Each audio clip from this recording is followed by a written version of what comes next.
विमला और दिनेश ठेका मजदूर थे। वे दोनों ठेकेदार सूरजमल के यहाँ काम करते थे। शहर की ना जाने कितनी बिल्डिंगों में इन दोनों पति पत्नी का पसीना लगा था।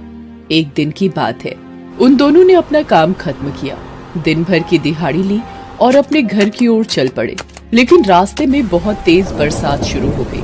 अरे, ये अचानक बारिश कहाँ से शुरू हो गई? यहाँ कहीं छिपने की जगह भी नहीं है। बादल तो थे ही विमला, तभी तो बारिश हुई।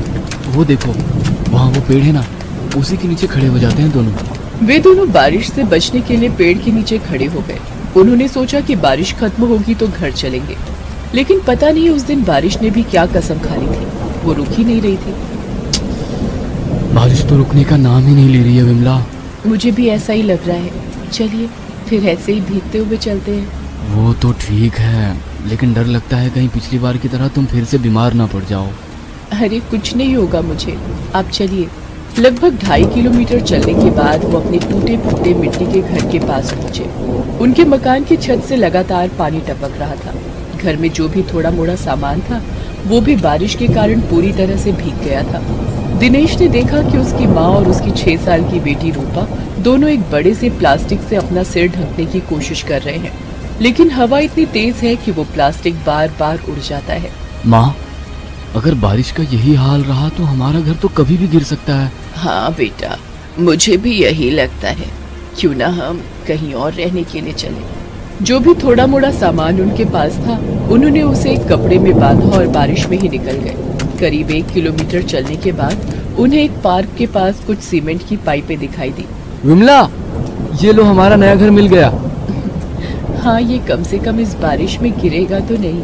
उन सभी ने उन पाइपों के अंदर शरण ली। जानते, कभी कभी मुझे लगता है कि भगवान को हम गरीबों को बनाना ही नहीं चाहिए। ना तो हम ढंग से रोटी खा सकते हैं, ना अच्छे कपड़े पहन सकते हैं और ना ही हमारे सिर पर छत होती है। हमारे हाथों ने इस शहर में ना जाने कितने रहने वालों के लिए पक्के घर बनाए, लेकिन हमारी किस्मत देखो, यही लिखा है। उन सभी ने पूरी रात उसी सीमेंट की पाइप में बिताई। अगली सुबह उनकी नींद तब खुली जब वहाँ उन्होंने कुछ शोर सुना। उन्होंने देखा कि कुछ मजदूर वहाँ रखे सीमेंट की पाइप को ट्रक में लोड करके किसी दूसरी जगह ले जा रहे हैं। उन मजदूरों ने उन्हें भी वो पाइप खाली करने को कहा ताकि वो उन्हें ट्रक में ले जा सके। उन्होंने वो पाइप खाली कर दिया। बाबा, अब हम कहाँ रहेंगे? अब तो बारिश बंद हो गई है बेटा, चलो हम लोग अपने पुरानी मिट्टी के घर में चलते हैं। वे सभी वहाँ गए, लेकिन वहाँ का नजारा देखकर दिनेश और विमला की आंखों में आंसू आ गए। कल रात की लगातार बारिश के कारण उनका मिट्टी का घर ढह गया था। विमला और दिनेश को समझ नहीं आ रहा था कि वो अब कहाँ रहेंगे। विमला, हमें रहने का कुछ ना कुछ जुगाड़ तो करना ही होगा। इस तरह सड़क पर तो नहीं रह सकते। उनके पास ज्यादा पैसे भी नहीं थे कि वो किराए पर कोई कमरा ले ले। उस दिन दोपहर तक वो हर जगह भटकते रहे, लेकिन कहीं बात नहीं बनी। विमला, मुझे लगता है कि जब तक कोई और व्यवस्था नहीं हो जाती हमें खुले में ही रहना होगा, फुटपाथ पर। उन्होंने फुटपाथ पर ही रहने का निर्णय लिया, लेकिन उनका ये निर्णय गलत साबित हुआ, क्योंकि शाम को पुलिस वाले आकर उन पर चिल्लाने लगे। अजीब हाल है तुम लोगों का। अरे फुटपाथ पर भी कोई रहने की जगह है? हाँ, अब क्या करे साहब, एक मिट्टी का टूटा फूटा घर था हमारा, लेकिन वो तो बारिश में ढह गया ना। अब आप ही बताइए, बूढ़ी माँ और छोटी बेटी को लेकर हम कहाँ जाएं? उसका ठेका हमने नहीं लिया है, जहाँ जाना है जाओ। दिनेश की बात सुनकर वहाँ खड़े पुलिस इंस्पेक्टर ने हवलदार से कहा कि ये तुम इनसे कैसे बातें कर रहे हो? अरे ये भी हमारी ही तरह इंसान है। जब इंस्पेक्टर उन्हें डांट रहा था तो सहमी सी बेचारी रूपा उन्हें देख रही थी। वो बेचारी अपनी दादी के पीछे छिपने की कोशिश कर रही थी। उसे देखकर इंस्पेक्टर को बहुत दया आई। थोड़ी देर के लिए उसके सामने उसका बीता हुआ कल आ गया। उसने दिनेश से कहा, देखो भाई, इस तरह सड़क के किनारे फुटपाथ पर तुम नहीं रह सकते, ये गैर कानूनी है। साहब, हम गरीबों का पैदा होना ही गैर कानूनी है। दिनेश की बातों को सुनकर इंस्पेक्टर भावुक हो गया और उसने कहा, देखो ऐसा मत कहो, भगवान ने जन्म दिया है तो वो देखभाल भी करेगा। एक काम क्यों नहीं करते, सरकार ने तुम जैसे लोगों के लिए ही तो ये रैन बसेरे बनाए हैं, तुम लोग फिलहाल वहीं जाकर क्यों नहीं रहे? दिनेश अपने परिवार को लेकर रैन बसेरे में चला गया। वहाँ पहले से ही उन लोगों के जैसे कई लोग थे। उन्होंने किसी तरह वहाँ अपने लिए जगह बनाई। विमला, कल से हमें काम पर भी जाना पड़ेगा, नहीं तो अभी रहने की दिक्कत है, कल से खाने के लिए भी मोहताज होना पड़ेगा। उस रात भी जोरों की बारिश हो रही थी। दिनेश और विमला किसी तरह सोने की कोशिश कर रहे थे।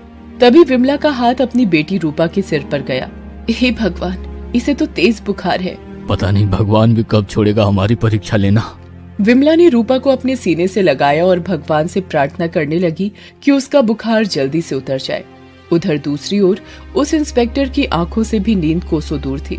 उसकी आंखों के सामने रह रह कर रूपा का चेहरा आ रहा था। अभी कुछ महीने पहले ही इंस्पेक्टर की पत्नी और उसकी बेटी की मौत एक सड़क हादसे में हो गई थी। उसे रूपा में अपनी बेटी का चेहरा दिख रहा था। वो तुरंत ही वहां से निकला और रैन बसेरे में पहुंचा। उसने देखा कि रूपा अपनी माँ की गोद में आंखें खोलकर लेटी हुई है। रूपा ने जैसे ही इंस्पेक्टर को रैन बसेरे में देखा तो वो काफी डर गई और उसने डरते हुए उससे कहा, अंकल, मुझे तेज बुखार है, भगवान के लिए हमें यहाँ से मत निकालिए। उसकी बात सुनकर इंस्पेक्टर की आंखों में आंसू आ गए। उसने उससे कहा, नहीं बेटा, मैं तुम्हें यहाँ से निकालने नहीं आया हूँ, मैं तुम लोगों को अपने घर ले जाने आया हूँ। उसकी बात सुनकर सभी चौंक गए। उन्हें मन ही मन डर भी लगने लगा कि कहीं इंस्पेक्टर साहब उन्हें जेल में ना बंद कर दें।